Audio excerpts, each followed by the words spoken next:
La victoria de Max Verstappen en la Fórmula 1 hace unos pocos días sigue conmocionando, sigue llamando la atención, porque además batió todos los récords desde ese punto de vista, en lo que hace a un triunfo prematuro de un joven volante en la Fórmula 1 internacional. Y esto ha llevado a que todos comencemos una reflexión: ¿por qué ganan tan jóvenes? ¿Por qué tan jóvenes? No solo en el automovilismo, en distintas disciplinas deportivas se llega al éxito tan rápido. ¿Es bueno? ¿Es malo? Vaya uno a saberlo. De todas maneras, queremos ofrecerles nuestro bloque de opinión. ¿Por qué ganan tan jóvenes? La prematura victoria de Max Verstappen en la Fórmula 1 en España con solo 18 años obliga a quemar gran parte de la biblioteca y a replantear los análisis sobre la precocidad de los éxitos deportivos, porque esos triunfos de jóvenes estrellas se repiten en todas las disciplinas. Ya se venían dando casos paradigmáticos. Sebastian Vettel, con solo 23, se convertía en el campeón más joven de la Fórmula 1. En Argentina, no hace tanto, Agustín Canapino, con 20 años, se erigió en el campeón más joven del TC. No podemos dejar de añadir en ese listado, por ejemplo, a Mariano Werner, que con 21 años sacó más puntos en la Copa de Oro del TC de 2010.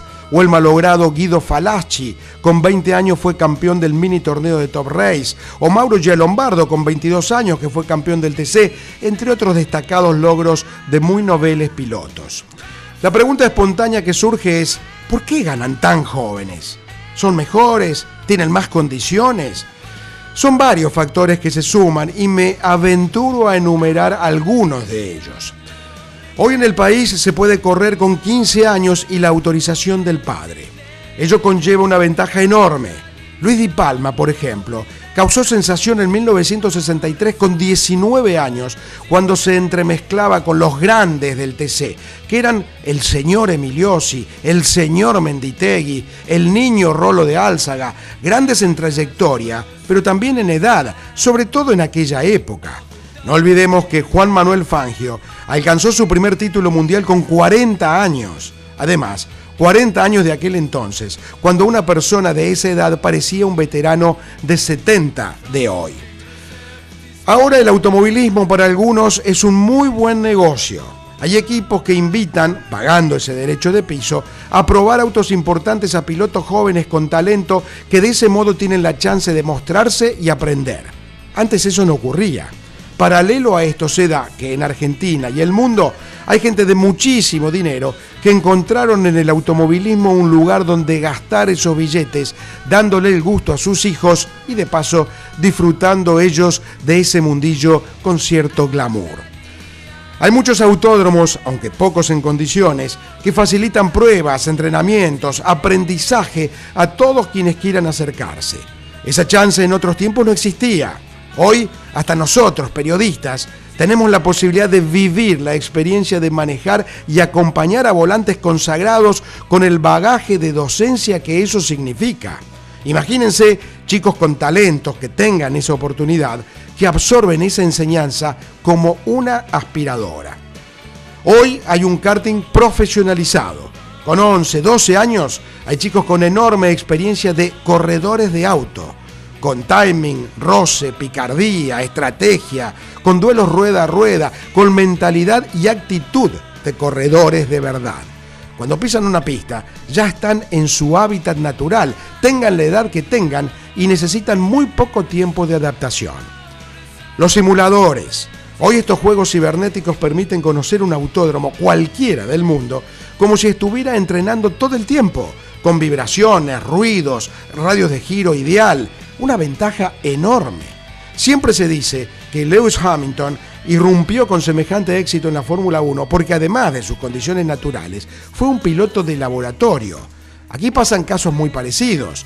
Quizá el más conocido es Agustín Canapino, sin dejar de lado a José María Pechito López, que demuestra la misma disciplina para entrenar físicamente como para pasarse horas y horas en el simulador.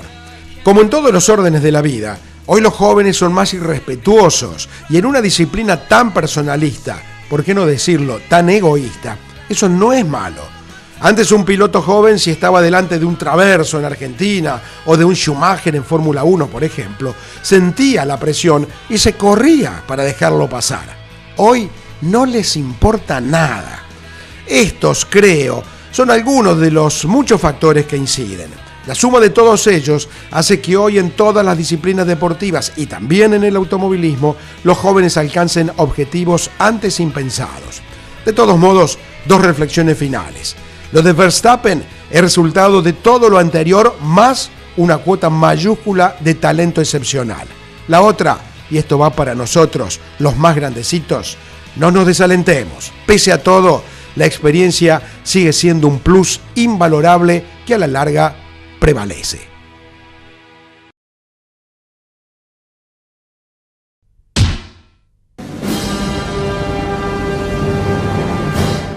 Esta iba a ser la presentación de un segmento de la nostalgia más de los habituales de Desde Boxes, pero no va a ser uno más.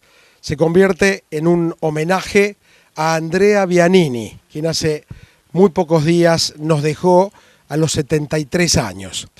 Gran parte de Andrea ya nos había dejado hace muchos años, cuando en 1970, en un terrible accidente en el Autódromo de las Flores, en el Sport Prototipos, Andrea quedó parapléjico y estuvo 46 años en una silla de ruedas sin independencia, con dependencia absoluta.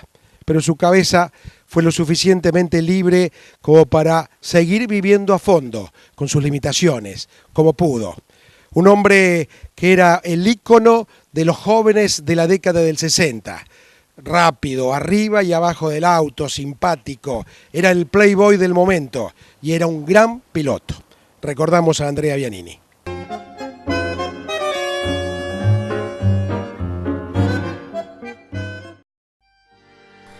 Ese era el Andrea Bianini que conocimos allí a fines de la década del 60, caminando con Eduardo Copelo.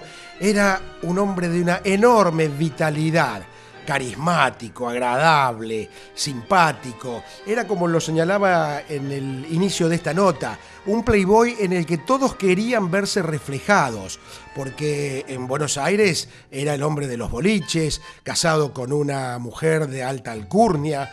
En definitiva, tenía todo para ser un gran ídolo, para ser el gran referente desde el punto de vista mediático. Hoy, Bianini, un hombre con esas características, hubiera estado en los programas de farándula todos los días, pero en definitiva era un gran referente, pero sobre todo era un enorme piloto que corrió en todo lo que pudo, en monopostos, en TC, en turismo nacional, en absolutamente en todo. Un hombre que nació en Milán, en Italia, y que volvió a su tierra a morir. A mis amigos les adeudo la ternura y las palabras de aliento y el abrazo, el compartir con todos ellos la factura que nos presenta la vida paso a paso. Hablando de este milagro de reconstrucción de ese auto, que fue un auto con mucha historia, ¿no?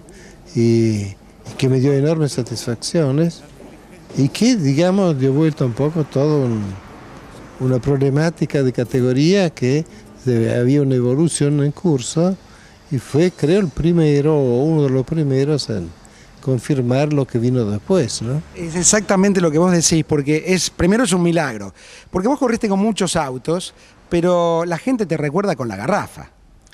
Sí, porque debutamos y ganamos.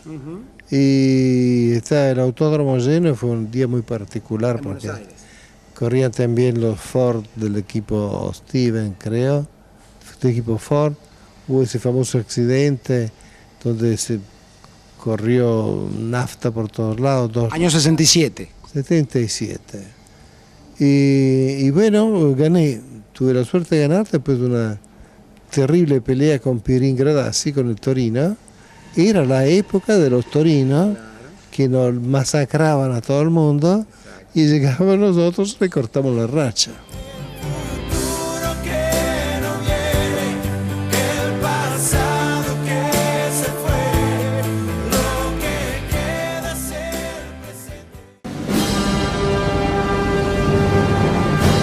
Un joven californiano se dio cuenta que el entrenamiento tradicional era muy aburrido. Él sentía que podía más. Nacía el cross training. Hace un tiempo en Renault también sentimos que podíamos hacer algo más en el segmento de pickups. Por eso diseñamos un vehículo compacto, con 4 puertas, espacio para 5 pasajeros y una caja grande. Creamos la primera Sport Utility Pickup. Nuevo Renault Duster Oroch. Puede con todo, como vos. Cuando elegís un Fiat, también elegís ayudar. Porque con la compra de tu 0 kilómetro, estás colaborando con diferentes organizaciones que ayudan a los que más lo necesitan. Un Fiat, una ayuda.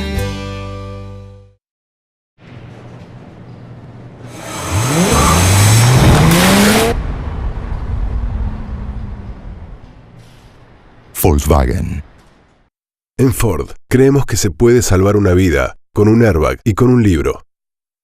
Por eso, hace 50 años, fundamos la Escuela Técnica Henry Ford. Pensamos mucho más que en autos.